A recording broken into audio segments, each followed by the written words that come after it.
पे हो रहा है ये एक ऐसी एजेंसी के लिए है जो ब्लैक लिस्टेड थी और जो अब एग्ज़ाम कंडक्ट करने जा रही है। हमारे साथ हैं विंकल जी, आप सब जानते हैं विंकल जी हमारे साथ। तो मैं उनसे कुछ सवाल करूंगा। विंकल जी, जैसे कि ये प्रोटेस्ट जो हो रहा है, लेकिन अभी कल शाम को ही mister L G Manoj Sinha की स्टेटमेंट आई है कि ये एग्ज़ाम होगा और उनका ऐसा मानना है, ये कहना है कि आप लोगों को बरगलाया जा रहा है और ये रिक्रूटमेंट रोकी जा रही है। तो इस बारे में आप क्या कहना चाहते हो और क्या लगता है आपको कि क्योंकि एग्ज़ाम में अब एक ही दिन रह गया है, परसों एग्ज़ाम है, क्या लगता है आपको कि आपका ये जो प्रोटेस्ट है ये सफल होगा या नहीं? कभी मैं अकेला था तब भी लड़ा था, आज तो इतने लोग साथ लड़ रहे हैं और ये कह रहे हैं बरगलाने की। तो एल जी साहब को किसी ने ये भी नहीं बताया होगा कि लिस्ट जो है कोई आई नहीं है। वो कह रहे हैं लिस्टें आ गई हैं, उसके बाद उसमें धांधली का आरोप लग रहा है। अगर उनको पता होता कि लिस्टें अभी रिजल्ट किसी का भी नहीं आया अभी, तो मुझे लगता है वो ये बयान ना देते। दूसरा ये है कि वो बहकाने की बात करते हैं, तो बहकाया तो उन्होंने है जिन्होंने उनको ये भी नहीं बताया कि एपटेक का हालत क्या है। उन्हीं के यूपी में इसकी क्या हालत इसने करी थी, उन्हीं के आसाम में इसकी क्या हालत हुई थी। जब वो केंद्र सरकार में एमपी थे तो उनके रहते केंद्र सरकार में जब वो थे, उस समय मिनिस्टर भी थे, तो ये क्या जो है इसके चाल चलन थे पूरे देश में। बरगलाना तो उसको है ना जो तथ्यों पे बात नहीं करे, बस ऐसे बोल दे, एलिगेशन लगा दे।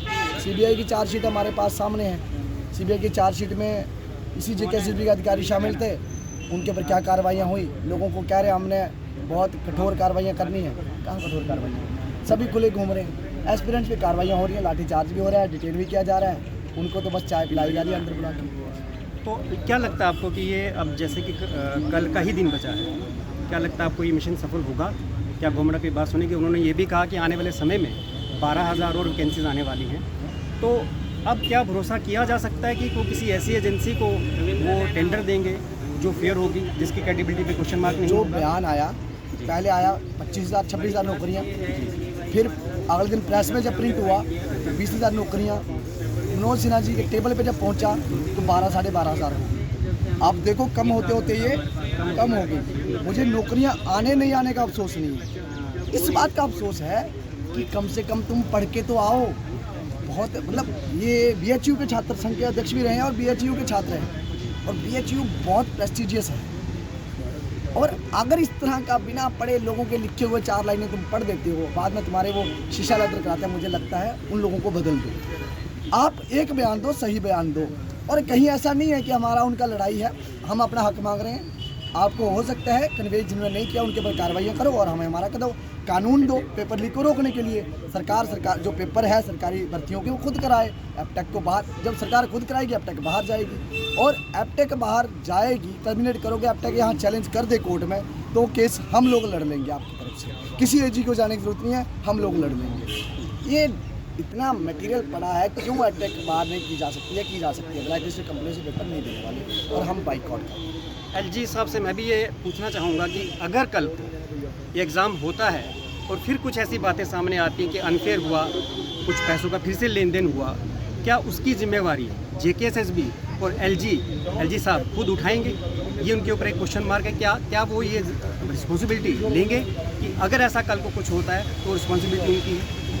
उनकी ऐसी क्या मजबूरियां हैं कि इसी एजेंसी से एग्ज़ाम कंडक्ट करवाया जा रहा है, किसी और एजेंसी को क्यों हायर नहीं किया जा रहा? ऐसी क्या एजेंसीज ख़त्म हो गई हैं जो फेयर एग्ज़ाम से नहीं करवा सकती? तो एक बहुत बड़ा क्वेश्चन मार्क है ये गवर्नमेंट पे भी, एडमिन पे भी, जेकेएसएसबी पे। ऑलरेडी जेकेएसएसबी पहले भी एक एग्ज़ाम हुआ, उसके बाद स्क्रैप हुआ।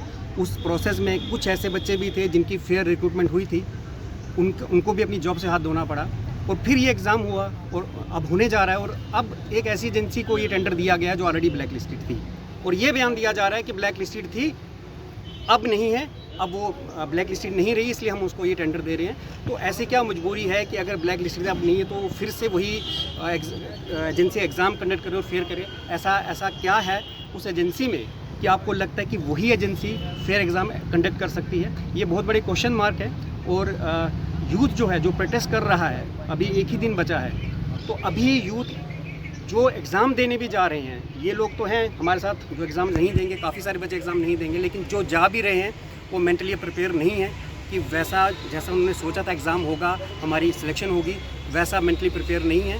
एग्ज़ाम ज़रूर देंगे क्योंकि मजबूरी है उनकी, लेकिन किन हालात में एग्ज़ाम देंगे, क्या उनका सिलेक्शन का क्राइटेरिया रहेगा, सिलेक्शन होगी, फेयर होगी, नहीं होगी, बहुत बड़ा क्वेश्चन मार्क है। तो गवर्नमेंट को इनकी बात सुननी चाहिए, एलजी साहब को इनकी बात सुननी चाहिए और ये एग्ज़ाम जो है फेयर एजेंसी से कंडक्ट करवाना चाहिए। जो ये कह रहे हैं ना कि आज की डेट में ब्लैक लिस्टेड नहीं है, तो आज की डेट में उसका पेपर लीक भी हुआ है, उसकी भी जानकारी रख लो, थोड़ी सी अखबार पढ़ लो। खाली रीलें देखते रहते हो सारा दिन अंदर बैठ के, कुछ तो कर लो। JKSSB को कम से कम इतनी शर्म होनी चाहिए बोलते हुए, ले से पेपर लीक हुआ, SIT बन रही है, वाराणसी में SIT बनी, इन्वेस्टिगेट कर रही है, अम्बाला में SIT बनी, इन्वेस्टिगेट कर रही है। कंप्यूटर लैपटॉप, वो PUBG नहीं खेल रहे थे, पेपर कर रहे थे वहाँ पे। अनपढ़ों की तरह अंदर बैठ जाते हो, कम से कम दा हिंदू तो पढ़ लो। बाकी हिंदी का तो नहीं पढ़ने आता होगा, बहाना मार दो कि हम नेशनल पेपर पढ़ते हैं। अमर उजाला पे, दैनिक जागरण पे भी, दैनिक भास्कर पे भी, डेली एक्सेलसियर पे भी, स्टेट टाइम पे भी, जम्मू जाटिंग पे भी, कई पेपर में गिना सकता हूँ जिन पे ये सारी खबरें आई हैं। ये बहाने मारते हैं सर, और कुछ नहीं। चलिए, पर एस्पिरेंट से एक रिक्वेस्ट है, आ जाओ, ये बाहर निकल आओ, नहीं तो अगली बार फिर आप मुझे गालियाँ दोगे कि इसने फिर काम ख़राब कर दिया। ये CBI चार्जशीट जो आज देखोगे आप सर्कुलेट होते हुए, ये तो एक छोटा सा पन्ना है जो मैंने बाहर किया है, अभी तो बहुत कुछ बाकी है। निकल आओगे तो भला तुम्हारा होगा।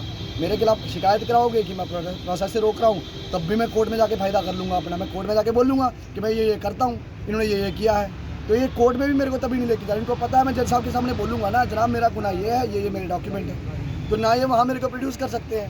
तो तुम बाहर आ जाओ, भला तुम्हारा है, हमारा है, हम सबका है। इनका भला नहीं है, इनका नुकसान होगा, तुम्हारे बाहर आना चाहिए, वही तुम्हें रोकना चाहते हैं। बिल्कुल, थैंक यू सो मच ये थे सर। विंकल जी जिन्होंने अपनी बात रखी। थैंक यू सो मच दोस्तों, थैंक यू। करके पढ़ लिख के एक नौकरी